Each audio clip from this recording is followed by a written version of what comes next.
This is Andy's room, late afternoon, and it's after Buzz Lightyear has gotten here, so you can see kind of the Buzz posters and the Buzz Lightyear comforter on Andy's bed.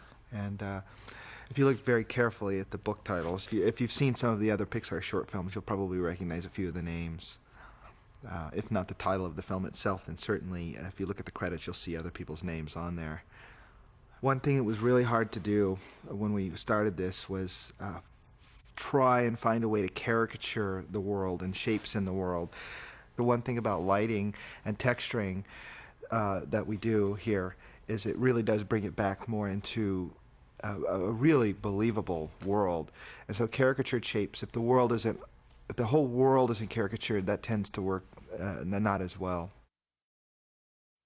So this is the Dynaco Gas Station in Andy's neighborhood. You can see it's kind of a little brontosaurus in the logo. What we always wanted to do was kind of a 50s style leftover gas station in the neighborhood. And so we got a little bit of that. And we also wanted to get the really harsh fluorescent lighting. It's kind of got a blue tinge to it and just very harsh and very exposing. You can see things like little oil stains and tire tracks and oil can stand there. So if you look here too, some of the things that we always struggled with were getting that cheesy cement rock texture on this trash can right here. If you look also inside the lobby of the gas station, you can see a few things like potato chips, and it's actually all there. So there's a lot of detail that sometimes you see in the background. Sometimes we wish we had spent more time on the things we do see than the stuff we really don't see. But the film changes so often and so fast in story that it's hard to keep up with that. Still, I think that it looks pretty good, and I'm pretty proud of it. We had a great art department on this film. This is Sid's room.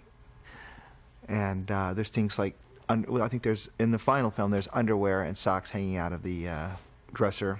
And then if you look very carefully, you can see a waffle iron there with a baby smushed in it, little toy doll. And there's a really great poster up there, killing Paul Bunyan and his Blue Ox of Doom. The shooting target is actually one from a layout artist, Craig Good's office he's had hanging up. There, you can see how well he keeps his room locked. And there's just lots of junk laying around. We modeled a few things like cans and tapes and cups for other purposes in the film, and we needed it for set dressing, so we would sprinkle it throughout the room. One of the things that's really hard to do with the computer with a computer film is to really get the sense that it's a real space and not just kind of a cold environment. We were able to utilize little bits and pieces from all over the film and kind of cram it into Sid's room so that it looked like a mess.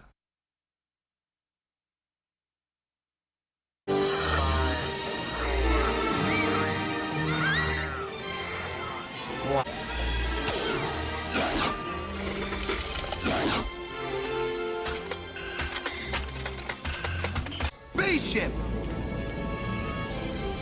All right, Buzz, get ready.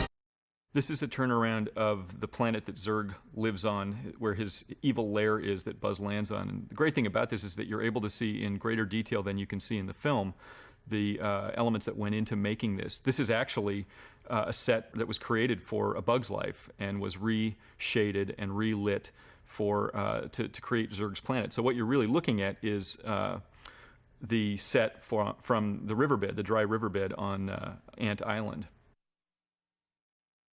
This is Andy's new bedroom. The best way to tell it from Andy's old bedroom is that the wallpaper is entirely different. It's no longer the cloud wallpaper. It's the stars, which we designed as kind of a nod to both Woody's sheriff star and Buzz Lightyear's home in the stars.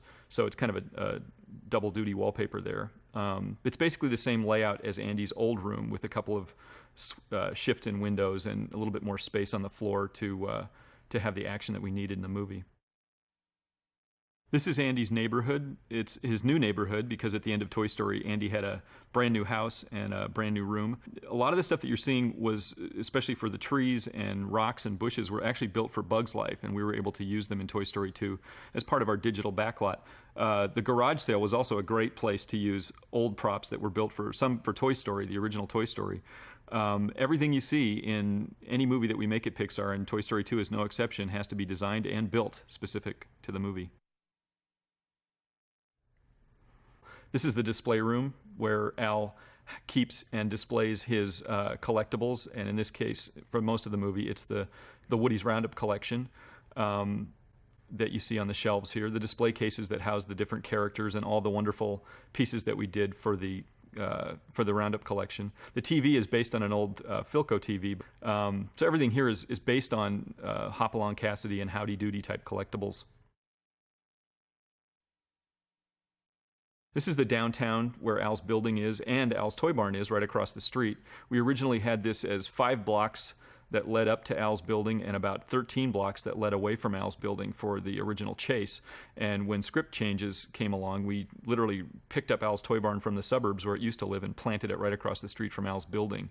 So Al's building is the large brown sort of gold brick building that he lives in, kind of an Art Deco piece.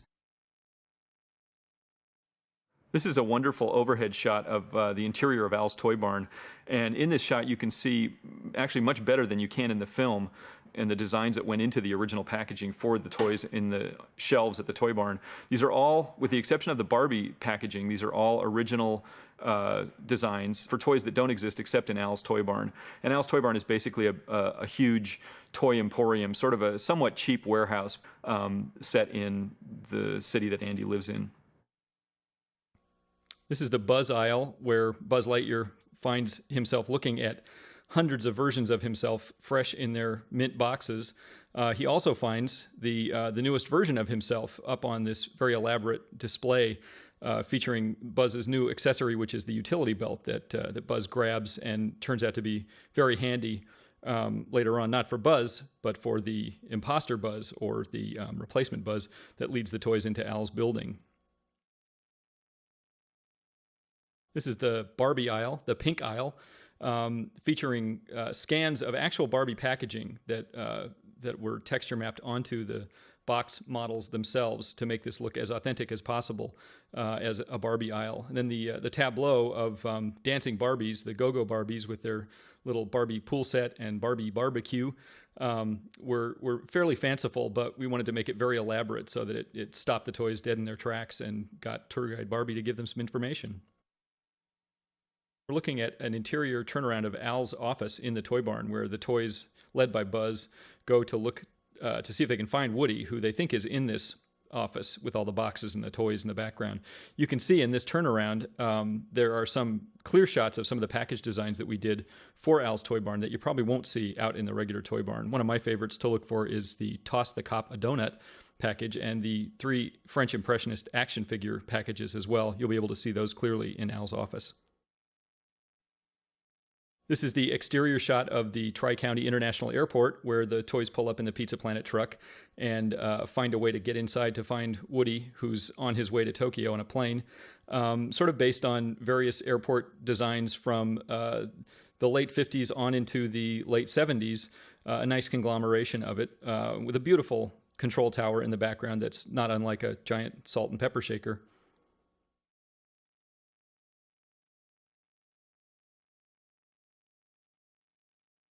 This is the interior of the terminal of the airport.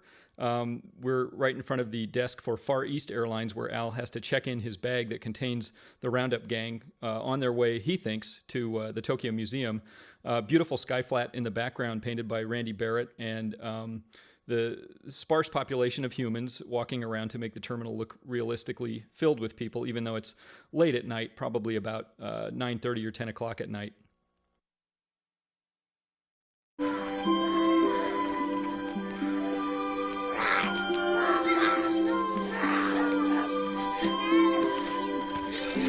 Caterpillar room. Look at this place. Wow. Holy moly, guacamole. Jackpot, baby. Whoa, puppy. Hello. Hello. It's so beautiful. Psst, hey, hello.